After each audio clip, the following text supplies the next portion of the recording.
O Senhor esteja convosco. Ele está no meio de nós. Proclamação do Evangelho de Jesus Cristo segundo João. Glória a vós, Senhor. Naquele tempo, disse Jesus, em verdade vos digo, que não entra no redil das ovelhas pela porta, mas sobe por outro lugar, é ladrão e assaltante. Quem entra pela porta é o pastor das ovelhas. A esse o porteiro abre, e as ovelhas escutam a sua voz. Ele chama as ovelhas pelo nome e as conduz para fora. E depois de fazer sair todas as que são suas, caminha à sua frente, e as ovelhas o seguem, porque conhecem a sua voz. Mas não seguem um estranho, antes fogem dele, porque não conhecem a voz dos estranhos. Jesus contou-lhes essa parábola, mas eles não entenderam o que ele queria dizer. Então Jesus continuou: em verdade vos digo, eu sou a porta das ovelhas. Todos aqueles que vieram antes de mim são ladrões e assaltantes, mas as ovelhas não nos escutaram. Eu sou a porta. Quem entra por mim será salvo. Entrará e sairá e encontrarán pastagens. O ladrão só vem para roubar, matar e destruir. Eu vim para que tenham vida e a tenham em abundância. Palavra da salvação. Glória a vós, Senhor. Podemos sentar então neste momento. Vamos fazer uma reflexão. É muito apropriada esta leitura hoje, neste domingo do Bom Pastor. Nós estamos em meio de uma crise. Nós estamos em meio deste confinamento, com medo. Parece que o número de contágios aumenta cada dia mais. Não sabemos quando isto vai começar a ceder um pouco, a diminuir e a voltar à vida normal. Estamos muito confundidos e com medo. E hoje o Evangelho nos apresenta essa palavra de Jesus, que diz: eu sou o bom pastor. Como dizia também o Salmo que escutamos hoje, o Salmo de Davi: o Senhor é meu pastor, nada me faltará. Me levará a águas repousantes. E o Salmo, no versículo 4, diz: mesmo que eu passe por um vale escuro, nada temerei, porque tu vas comigo. Eu acho que nós efetivamente estamos passando pelo vale do vírus. Estamos no vale do vírus e todo mundo está com medo. Mas nós temos um pastor que cuida da gente. E Deus sempre foi fiel à sua promessa. Na Bíblia encontramos tantos casos e histórias de personagens que confiaram em Deus e não foram defraudadas. Moisés, por exemplo, lembram quando Moisés anunciou ao faraó que veriam um monte de pragas sobre o Egito? É interessante, a praga via a Egito e atacava, batia na casa dos egípcios, e do lado que estava morando um israelita, a ele não fazia dano. Deus é assim, não importa que as coisas aconteçam, que esteja havendo um vírus por todas partes, se você confia, se você se protege, se você ora, Deus pode fazer um milagre para você. Assim também, Daniel uma vez foi jogado em uma fossa com leões, e os leões nem fizeram um rasgunho nele, não fizeram nenhuma ferida. Por quê? Porque Deus lhe protegeu. Quando Davi estava fugindo de Saul, que estava com inveja dele e queria matá-lo, Saul tentou matar 7 vezes a Davi. Pois bem, Davi sempre confiava. Ele escrevia estas palavras que escutamos hoje no Salmo: o Senhor é meu pastor, nada me faltará. E naquele outro Salmo: o Senhor é minha luz e minha salvação. A quem temerei? Acho que essas palavras nós podemos repetir hoje. A quem eu temerei? O Senhor é minha luz e minha salvação. Eu não quero dizer com isto que vamos sair a desafiar o vírus. Não se trata disso. Mas também não deixar entrar no coração a preocupação, a angústia diante do medo do futuro, etc. Porque Deus está conosco. O Senhor é meu pastor. Nós somos ovelhas de Jesus. Talvez eu deveria começar dizendo 2 coisas sobre isto de ser uma ovelha de Jesus. A verdade, hoje, isso não se escuta muito bem. Ser ovelha é sinônimo de ser mais um da multidão, não ter critério, não ter liberdade, não poder escolher o nosso próprio caminho. Hoje chamam não tanto de ovelha, chamam de minions. Mas quando Jesus fala de ovelhas, ele não está falando nesse sentido que nós entendemos hoje. Na época de Jesus, quando ele diz que ele tem um rebanho e ele cuida de suas ovelhas, aquela palavra ovelha se escuta de um jeito completamente diferente na boca de Jesus. Essa era uma sociedade pastoril. As ovelhas eram quase que parte da família. Eles precisavam das ovelhas para viver, para vender a sua leite, a sua lã, etc. Então, Jesus muitas vezes, quando fala nesta passagem, por exemplo, e mais para frente, de um jeito mais explícito ainda, das ovelhas, ele diz que cuida das ovelhas, ele diz que, inclusive, dá a vida para as ovelhas. Vamos ver o que faz um pastor por suas ovelhas. Em primeiro lugar, faz 4 coisas. Em primeiro lugar, ele provê, ele alimenta as ovelhas. O que significa isso? Ele significa que leva a pastos verdes, que ele a conduz onde há alimento para ela. Jesus faz a mesma coisa conosco. Ele nos cuida, não deixa que falte o essencial. Ele é o pastor de suas ovelhas e mesmo que às vezes passemos por provações e por dificuldades, ele está do nosso lado. O segundo que faz um pastor respeito às suas ovelhas, não só proveer o alimento que eles precisam, também guia. Porque quando as ovelhas vão longe, eles não sabem como voltar a casa. Eles precisam do pastor guiá-las para saber voltar outra vez, não, a casa. Também Jesus nos guia na vida para voltar à casa do Pai.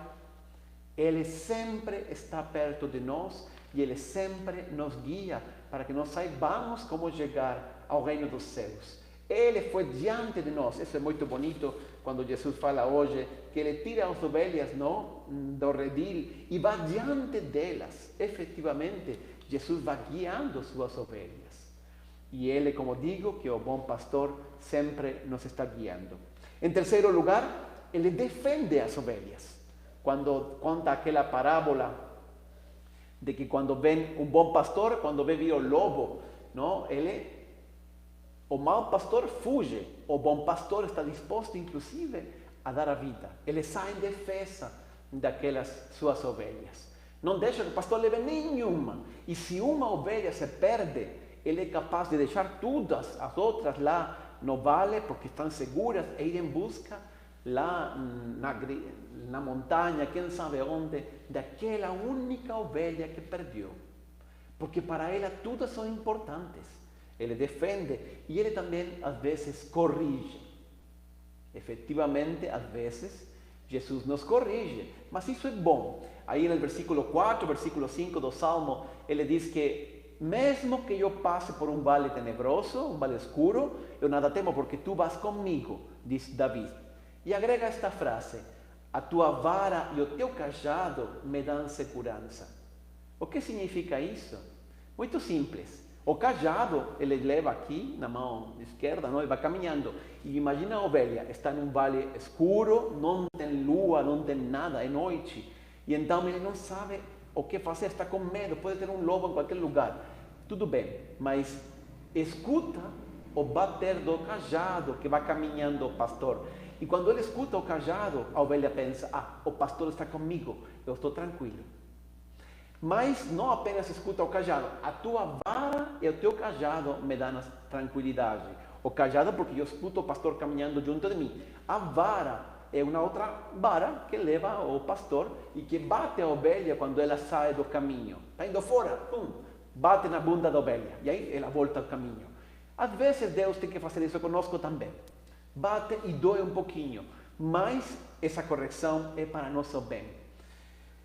Então, essa é a primeira coisa. Nós temos um bom pastor. Ele cuida de nós. Ele provê os alimentos. Ele não provê tudo o que nós queramos. Deus ainda não me deu, Padre, não sei, o último iPhone. Não. Deus não provê a seus caprichos. Caprichos se vira você sozinho. Deus provê as suas necessidades. Em segundo lugar, Ele me guia para eu não perder o caminho. Ele me defende e Ele me corrige.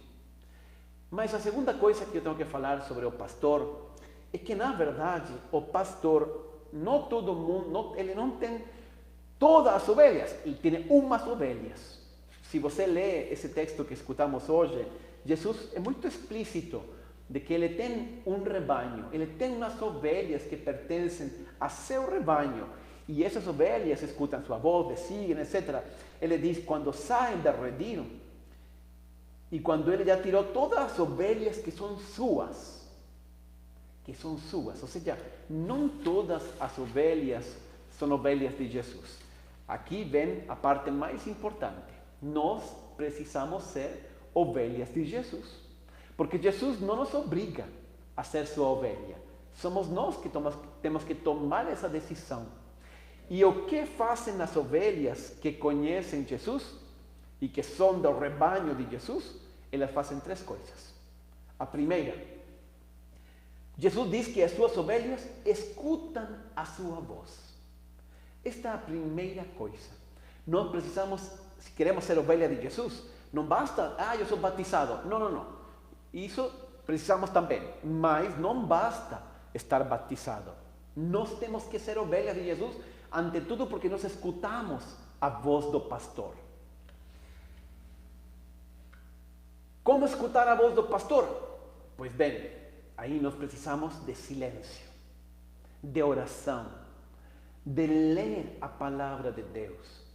É aí que Deus se expressa, que é aí que Deus fala conosco, através desses meios simples, mas é aí que Deus se encontra. Se eu nunca leio a Escritura, se eu nunca guardo momentos de silêncio, de oração, de meditação, de oração, por exemplo, diante do sagrário. Bom, agora estão as igrejas fechadas, tristemente. Esperamos que muito pronto já acabe, pelo menos, a restrição civil, não? Que não nos deixam nem abrir as igrejas. Mas esses momentos em paz, em silêncio, com Deus, é muito importante. É aí que eu aprendo a escutar a voz do pastor. Hoje vivemos em um mundo cheio de barulho. Não? Estamos à televisão, nos subimos ao carro e escutamos a rádio, vamos pela rua escutando com fones de ouvido nossa música no celular ou um podcast. Enfim, conectividade 100% agora com tudo o que está longe, mas não temos conectividade com nosso próprio coração, nossa própria essência e com Deus que habita dentro de nossa alma. Nós perdimos isso. E nós precisamos recuperar esse silêncio interior e esse contato com Deus. Eu lembro muito de meu avô era o grande patriarca de minha família, avô por parte paterna, e ele tinha 8 filhos, eu tenho um monte de tios e um monte de primos, e eu nem sei todos os nomes de meus primos, porque são demais, mas a grande figura de minha família era meu avô. E eu lembro que ele me contava, em uma ocasião, que quando ele era jovem, eles começaram de um jeito simples. E aí eles chegavam a trabalhar e o que fazia ele? Com minha avó sentavam fora da casa, 2 cadeiras aí, e passavam a tarde, vendo passar as pessoas na rua, falando, olhando. Esses momentos de silêncio, nós hoje nem entendemos. Como é possível que passem 2 horas aí sentados, sem fazer nada? Mas acontece que quando nós vivemos silêncio, nossa vida é mais profunda. Nós temos mais capacidade de refletir sobre as coisas importantes. Se todo dia estamos correndo, se todo dia estamos pensando em solucionar mil problemas, óbvio que não temos tempo para a meditação profunda, a reflexão que realmente nos ajuda. Eu acho que a vida pode ser vivida a 5 níveis. O primeiro nível, o nível dos... Vamos colocar um exemplo para entender melhor. Imagina que eu estou no trabalho, aí estou saindo, é fim de mês, e justo o chefe aparece e fala, preciso de ajuda sua, temos que acabar este fechamento de mês. E aí eu tenho que ficar 1, 2 horas a mais, e minha mulher me está esperando lá em casa, porque queríamos fazer uma coisa especial com ela, com as crianças. E aí então saí do escritório tarde, aí peguei um monte de trânsito e cheguei muito tarde. E quando chego tarde, ela fica muito brava. Eu posso enfrentar essa situação a 5 níveis diferentes. O primeiro, O primeiro nível é o nível dos efeitos. Minha esposa está brava, só isso basta. E então eu fico bravo também, porque você está brava e eu reajo do mesmo jeito. E aí ficamos brigando e ninguém entende nada. Por quê? Porque o meu nível para enxergar as coisas é o nível dos efeitos. Só vejo o efeito imediato. Alguém está bravo comigo e eu fico bravo com ela. Segundo nível, a causa. O nível da causa é, eu chego aí, vejo que está brava e eu percebo que ela está brava porque eu cheguei tarde. Mas eu me justifico, não foi a minha culpa. Porque então fico bravo também, porque ela me está culpando de algo que eu acho que não tive a culpa. Esse é o nível das causas. Ainda é muito estreito, ainda é muito fácil ficar bravo porque não tenho uma visão. Ao terceiro nível são as circunstâncias. El que consiga enxergar as circunstâncias já começa a ser um pouco mais empático. Ele se dá conta de todas as coisas que estão ao redor. Sim, as próprias, o chefe, o trânsito, fim de mês, todas, mas também as dela. As crianças, o esforço que ela tinha feito para preparar um jantar especial. Eu vejo tudo. Não? E então eu me sensibilizo, começo a ser um pouco mais empático, mas ainda tenho que ir mais a fundo. O quarto nível é enxergar essa situação, por exemplo, desde as intenções. Então eu me dou conta de que não há má intenção. Simplesmente ela está brava porque eu tinha prometido algo e não cumpri. Eu sei também que não teve má intenção de parte minha, mas ainda temos que ir mais a fundo. Que é o nível do propósito. Quem vê a vida desde o nível do propósito se pergunta, a ver, qual é o propósito do casamento? É estar um com o outro, apoiar-nos mutuamente, fortalecer-nos nos momentos, não? E ser um para o outro uma pessoa de confiança. Eu não fui hoje. Ela está com medo de não poder confiar em mim. Vem como é mais profundo. Então, quando eu enxergo aí, eu entendo a raiva dela. E eu peço perdão, mas também explico a situação e tento que ela também se suba ao nível do propósito e enxerguemos os dois as coisas desde essa profundidade. Pode confiar em mim. Eu vou ser um esposo que vai cumprir, que vou ser responsável, que vai poder atender a todas as necessidades da família. Pode confiar. Foi uma situação que escapou de minhas mãos, mas eu não perdi de vista qual é o propósito. Mas para enxergar a vida do propósito, nós precisamos do silêncio. Nós precisamos esse momento de reflexão, de parar. Quem não chega a esse nível de vida em que dedica tempos a refletir, então não pode viver a vida ao nível do propósito. Normalmente vive a vida mais ao nível dos efeitos, das causas, das circunstâncias, com um monte de emoções negativas que depois deixa todo mundo bravo. Então, a primeira coisa que nós precisamos para ser ovelha de Jesus é escutar a sua voz. Mas não apenas isso. Ele diz, as minhas ovelhas escutam a minha voz. E a segunda coisa, as minhas ovelhas me seguem. Isto também é muito importante. Não basta escutar. Não basta ler as Escrituras. Nós vemos naquele Mateus 7, no Evangelho de Mateus, no capítulo 7, no final do Sermão da Montanha, Jesus fala: não basta que um dia vocês cheguem, Senhor, Senhor, nós pregamos nas tuas praças, nós fizemos milagres. Não basta. Você tem que cumprir a voz do Senhor. E Jesus aí acaba com aquela parábola que todo mundo conhece, da casa construída sobre rocha. Todo mundo conhece a parábola da casa que caiu quando veio a tempestade, mas ninguém lembra o início da parábola. Jesus fala assim: aqueles que escutam as minhas palavras e as põem em prática, são como o homem sábio que construiu como homem prudente que construiu a sua casa sobre rocha. Ou seja, construye a casa sobre rocha, construye sua casa sobre a palavra de Jesus, não aquele que escuta, é aquele que põe em prática a palavra de Jesus. E isto é difícil. Jesus fala aos discípulos al final da última ceia: vós sabeis estas coisas, bem-aventurados sois se as fizerdes. Ou seja, agora eu já expliquei, ensinei tudo para vocês. Está já falando Jesus aos apóstolos. Agora toca a você colocar isso em prática. Na verdade, nós somos pessoas de fé, achamos que acreditamos em Deus e que acreditamos na sua palavra, na Bíblia, mas na verdade, nós só acreditamos aquilo que nós efetivamente colocamos em prática. Senão, não acreditamos. Mas, padre, eu sempre leio. Não, eu acredito. Mas você não coloca isso em prática na sua vida. É que não é tão fácil. Efetivamente, não é tão fácil. Acreditar significa colocar em prática. Não serve. Por que devemos praticar a palavra de Deus?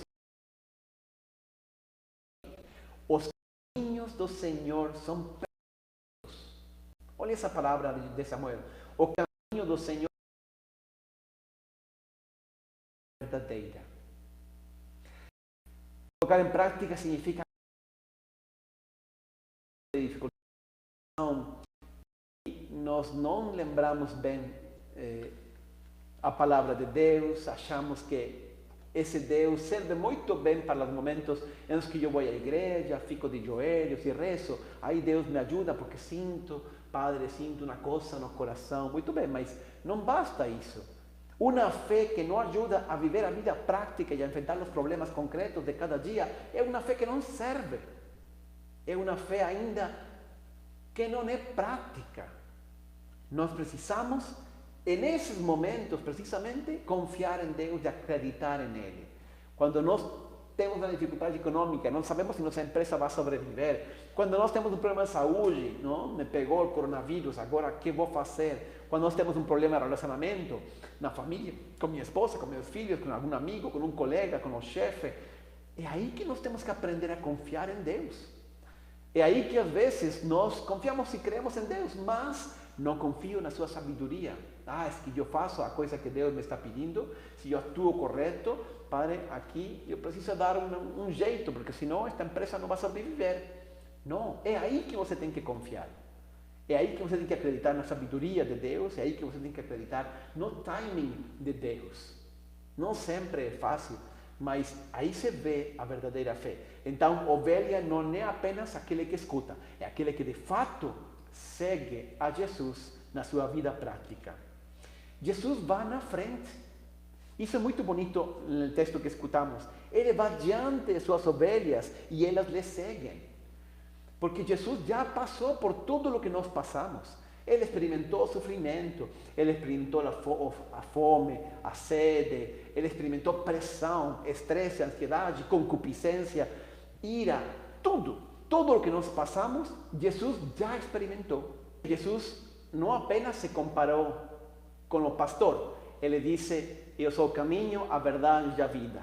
Enquanto Jesus é caminho, ele se compara com o bom pastor, porque o pastor guia as ovelhas pelo caminho para Deus. Mas enquanto ele é também verdade, caminho, verdade e vida, enquanto que é verdade, ele se compara com a porta do redil.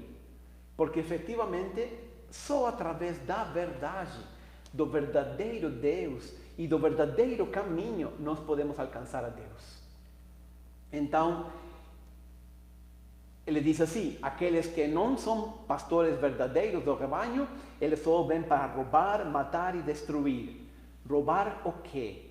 Roubar a nossa felicidade, roubar a nossa paz interior. Matar o quê? Matar a vida de Deus na nossa alma. E isso que o inimigo faz.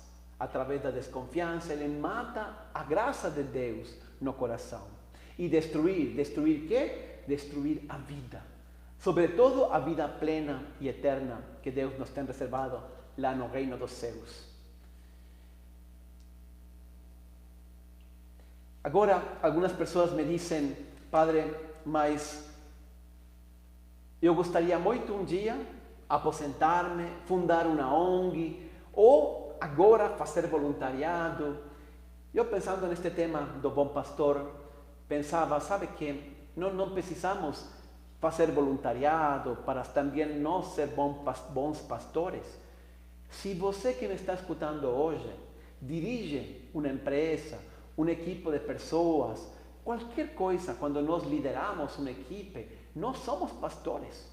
Empresário é um pastor. Presidente de uma companhia é um pastor. Nós todos somos, nesse sentido, pastores. E nós precisamos fazê-lo como Jesus, do mesmo jeito. E como Jesus fazia? acabamos de explicar. Primeiro lugar, conhece as ovelhas pelo nome. Sabe, uma das coisas que eu acho que deve ser, não deve, é de fato, uma das coisas mais ruins, algo que faz mais miserável o nosso trabalho, é precisamente ser ignorado. Que você está trabalhando num lugar e ninguém conhece você. Você é um número. Ninguém se preocupa por seus problemas, por sua família, por seus filhos, por seus sonhos. Se você tem que liderar uma equipe, seja um bom pastor, conheça as suas ovelhas, a vida delas, o nome delas. Isso é importante. Mas não apenas isso, também um pastor guia. Então, não apenas guia no sentido de fazer a estratégia da empresa, guia no sentido de que dou um propósito. Ninguém trabalha só pelo dinheiro. Nós queremos, através do trabalho, dar sentido à nossa vida. Então, um bom pastor, um empresário, um líder, enfim, que tem que liderar uma equipe de pessoas, ele dá um propósito às pessoas. Faz que sentam que seu esforço é relevante. Desse jeito também nós imitamos o bom pastor, que é Jesus. E finalmente, leva uma vida abundante. Isso quer dizer, não apenas eu triunfo, eu tenho sucesso, mas quando eu sou um bom pastor, eu também partilho esse sucesso com as pessoas que me ajudam. Eu valorizo elas, eu conto com elas, eu mostro um propósito para elas e eu compartilho também o sucesso junto com elas. Eu acho muito importante todos nós imitar a Jesus também nessa dimensão de ser pastores. O mundo de hoje precisa muito de autênticos líderes cristãos e de autênticos bons pastores que saibam guiar as outras pessoas para o caminho da verdade, do bem, do amor e para o sucesso verdadeiro na vida que tem que ver com a plena realização de toda a nossa vida. Vamos pedir a Jesus neste dia que Ele seja sempre nosso pastor, que assim seja.